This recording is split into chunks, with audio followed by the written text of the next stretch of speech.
كلها كذابة. ما هو ده مين اللي أسس صندوق النقد الدولي؟ الماسونية والإباء. ومين اللي عمل صندوق النقد الدولي؟ هم برضه. ليه؟ زي عصبة الأمم كده، شغل. الناس دي حسبي الله ونعم الوكيل فيهم.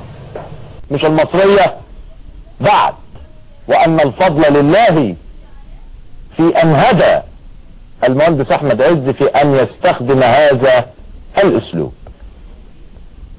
طبعا بأكرر وبقول نواب المصالح مش جايين، النواب اللي الحزب هيجيبهم النواب الذين يمثلون ويعكسون الشعب ورأي الشعب.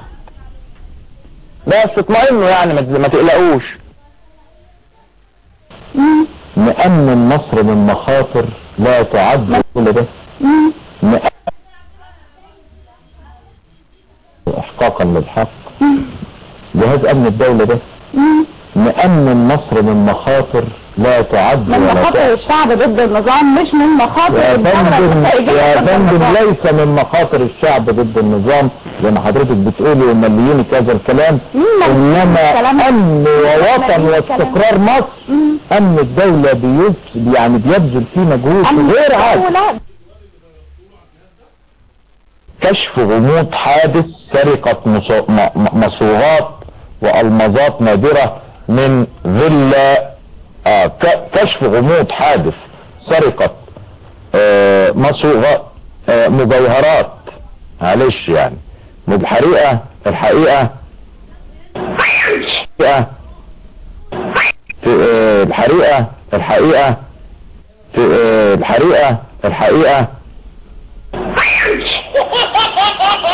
الو السلام عليكم.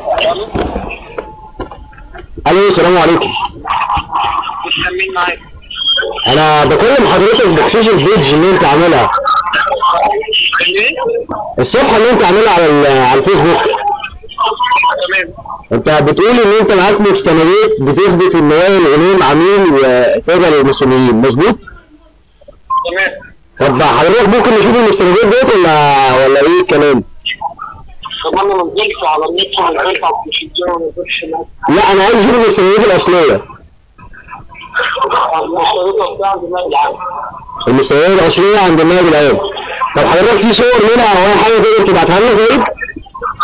في حاجات موجوده، في حاجات موجوده على التلفزيون، اليوتيوب قفل الصفحه بتاعت اللي كانت بتنزل. ما هو حضرتك الحاجات اللي انت حاططها على اليوتيوب برضه مش مقنعه، يعني انت ما تقنعنيش ان واحد لابس حظاظه ومش عارف ايه شبه بعض. ده الكلام اللي هيخليني اقتنع ان هو مسؤول.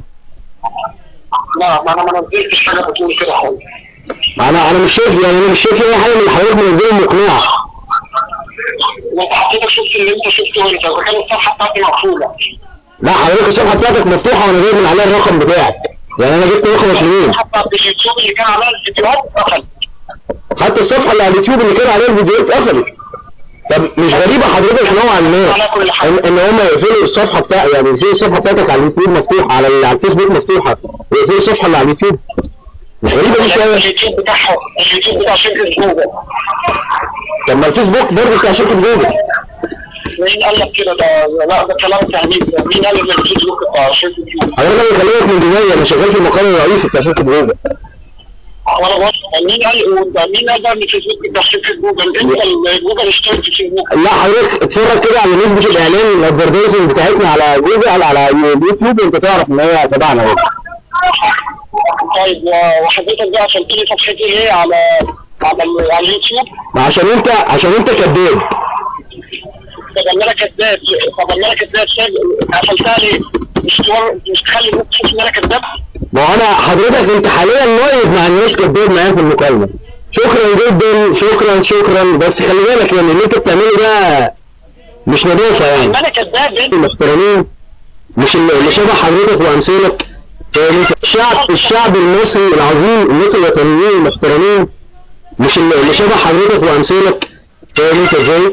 واللي انا عندي يعني انا هقول لك على حاجه بس هقول لك على حاجه بس قبل ما اكمل بس قبل ما تتكلم هقول لك بس على حاجه هقول لك على حاجه يعني انا عندي اكتر من كذا حاجه ليك قريب هفرجك عليها يعني فاهم عندي اكتر من كذا حاجه ليك هفرجك عليها قريب تمام بس يا ريت يعني انا هعمل بيج باسمك كمان شويه وانت تعملها ليك عندك ده لو انت عندك الجرأه ان انت تقول اللي انت كنت بتعمله تمام انا عندي فيها اطراف خارجيه معلش يا باشمهندس عناصر من الاخوان وفيهم بعض عناصر من حماس 2 سويسريين الجنسيه 4 ماشيين بسألهم انتوا منين؟ قالوا لي ان احنا من ايرلندا.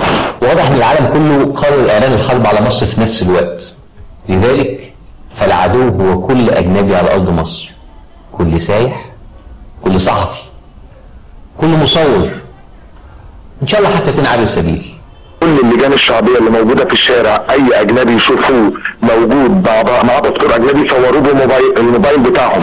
عارفين في ناس هوايتها صيد السمك وفي ناس هوايتها انهم يصطادوا بط، لكن الملحن الفنان المثقف المتعلم عمرو مصطفى كانت هوايته انه يصطاد اجانب. انا ما سكتش رحت ماشي وراهم ومشينا الاثنين معاهم كمان عرفنا البيت فين انا عرفت البيت فين وخدنا الباسبورات بتاعتهم 2 سويسريين الجنسيه لانه خدنا باسبوراتهم ساكنين هنا في مصر ساكنين في الشارع اللي ورانا بقالهم 5 سنين في مصر بيجوا يدوا دعايه اسلاميه في مدينه نصر 2 اسلاميين بيوزعوا منشورات لا للتغيير. 2 من سويسرا اللي بعد 100 سنه حياد قررت تعلن هي كمان الحرب على مصر. كانوا واقفين في ميدان التحرير بيعملوا ايه في ميدان التحرير؟ ولا حاجه بيشوفوا ان الناس اللي موجوده في ميدان التحرير بتنفذ الخطه المتفق عليها ولا لا؟ علشان ينفذوا الخطه طبعا. عجبني قوي ازاي المذيعين بيلعبوا كده مع الناس اللي بتتكلم مع الخط، تحس كده واحد بيبصيله الكوره وحط في الجون. كان هم بالظبط على خط واحد ضد المؤامره الرهيبه اللي ضد مصر. انظر لي حنون كلب الفنون احب اقول لك لو كلمة اريد كلمة تهويلية فكلمة خد كلمة مصرية فكلمة. اسم عمرو مصطفى، المهنة ملحن، التهمة فارض نفسه على الناس كمطرب. وزعت بيان نصبت فيه اختراع الميني ألبوم ليك اتكلم عن اهل الشهداء. بس اسكت اسمهم الشهداء مش اهالي الشهداء. يوتيوب العربيات الامن المركزي اللي كانت بتدوس ناس في حاجه اسمها فوتوشوب، في حاجه اسمها حاجات كتير في حاجه اسمها فوتوشوب والعربيات اللي كانت بتسوق الناس فوتوشوب والناس اللي كانوا في ميدان التحرير برضه فوتوشوب. مش باين يكون حسن المرأة فوتوشوب وانت فوتوشوب لا وانا كمان يا عم فوتوشوب. بعدين هو مش فوتوشوب ده فعلا بتاع صور تكون تقول موفي ميكر ارحم.